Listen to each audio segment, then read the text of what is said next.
Hello, my name is Marcy and I own Regal Swim. Regal Swim provides private swim lessons to our customers in their home pools. So all of our instructors bring swim kits with them. Today I'm going to share with you what I put in my swim kit and how I use it. Let's start with the bag. I use these high quality Speedo mesh bags. They have a big pocket as well as a smaller pouch. In the main pocket of the bag I put a pool noodle that I buy from Leslie's Pool Supplies. Actually, I put 2 noodle halves because that's easier to carry. I like pool noodles over kickboards because even the youngest students who are just beginning to swim can use a pool noodle when they can't always use a kickboard. When they first swim, I have them warm up like this with a pool noodle under one arm unless they're really early beginners, and then I'll have them use 2 pool noodles under their arms like this. To help them learn to swim on their back, I have them put the pool noodle under their arms like this, and then after they can do that, I have them put it under their neck so they can lean on their back like this, and they have to get their head all the way back. I also sometimes, for reward, will have them blow water out of the pool noodle. In addition to using pool noodles to help students learn to kick, I also use floaties. I prefer this brand Roll Up because they have the most air in them, which is helpful for your very beginner students.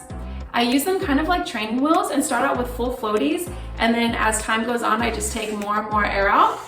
I use these to help students learn to swim on their stomach, to help them feel more confident jumping in the pool, to help them learn to tread water, and to help them swim and pop their heads up to take a breath. For ones like this that have multiple valves, I make a dark circle around the valve to the little pocket so I don't have to worry about airing that one up. I always carry goggles in my swim kit. My favorite kid goggles are Speedo Kid Splashers because they have cushioning around the eyes and they're also easy to adjust. I also put a variety of swim toys in my bag, including a pack of Intex dive sticks. I like these the most because they last multiple summers and they stand up straight. This helps students who are just beginning to swim learn to put their face and their bodies in the water, and it helps more advanced students learn to feel comfortable swimming to the deepest part of the pool.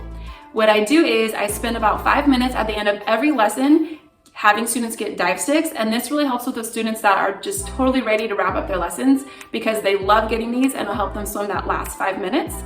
I'll put all my dive sticks down, and if they can get 4 or 5 in a row, then I'll put them a little bit deeper and deeper and deeper in the pool. In addition to having students get dive sticks, I will also fill up squirt toys with water so they sink and have students get those. This gives them a shorter option when they're getting toys from the bottom of the steps. Squirt toys are also a great reward for students when they complete a skill, and I usually put about 5 squirt toys in my swim kit. Along the same lines is a squeak toy. So what I'll do is I will let them squirt a squeaky toy when they do a skill that I ask them to do, or sometimes I'll line up my toys along the side of the pool and students will swim to the first toy and then the second toy, then the third toy, and each time they swim to a toy further away, they get to squirt or squeak it. Students can catch the toys with a net. They can sit on the steps and get the toys, or I'll give them a pool noodle and they kick out to where the toy is and catch it with a net there. It's a great way to get them kicking and provide positive reinforcement. I recently found this type of toy. I wind it up and then it'll swim through the water. The first one I got, I let students wind up, and after 2 days, a student wound it up the wrong way and broke it. So now my rule is I'm the only one that winds it up. A thermometer is also a fun toy to have because you can spin it like this at the top of the water to make splashes, or you can have students take the temperature doing Fahrenheit or Celsius. That's it for swim toys. Now let's get into swim charts. I have laminated swim charts, which are aligned with the 6 American Red Cross levels. And at the top of each one, I wrote what a student should do in order to start at that level.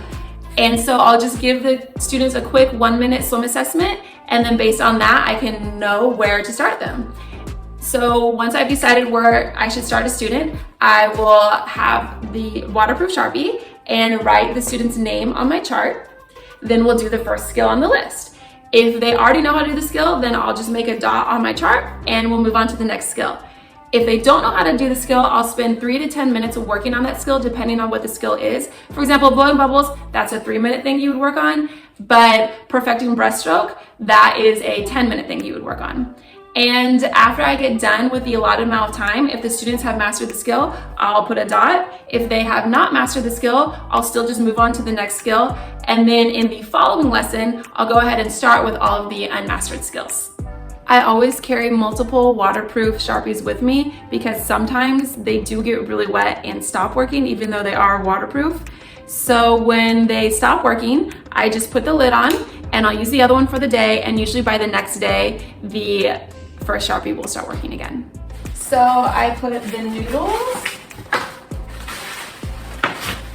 the thermometer, the floaties, the net, my dive toys and goggles, and the charts in the big pouch of my bag. And then I keep my waterproof Sharpies in the little pouch, that way they're easier to find. I also keep a CPR mask in the little pouch. I keep it wrapped and sealed in plastic because the water will ruin them and you want them to be fresh when you need them. That's everything I keep in my swim bag. However, there are a few more things I bring with me as part of my swim kit, including a folder of certificates. Certificates are great to give students when they have progressed because it shows them that they have done a really good job and it rewards them for working really hard. It also shows their parents that they've learned and achieved something, and it provides a great photo op.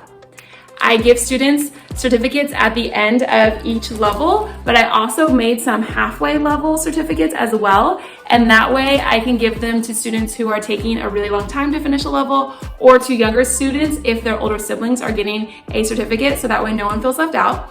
I like to give students certificates every 5 to 10 lessons.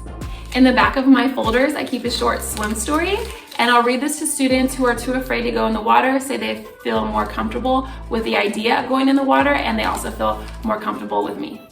I also include wetsuits in my swim kits.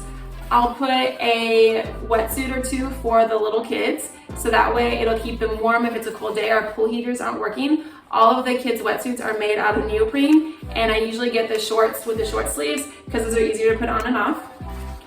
For me, I like to wear a neoprene rash guard that's long sleeve to keep me warm and keep the sun off my arms.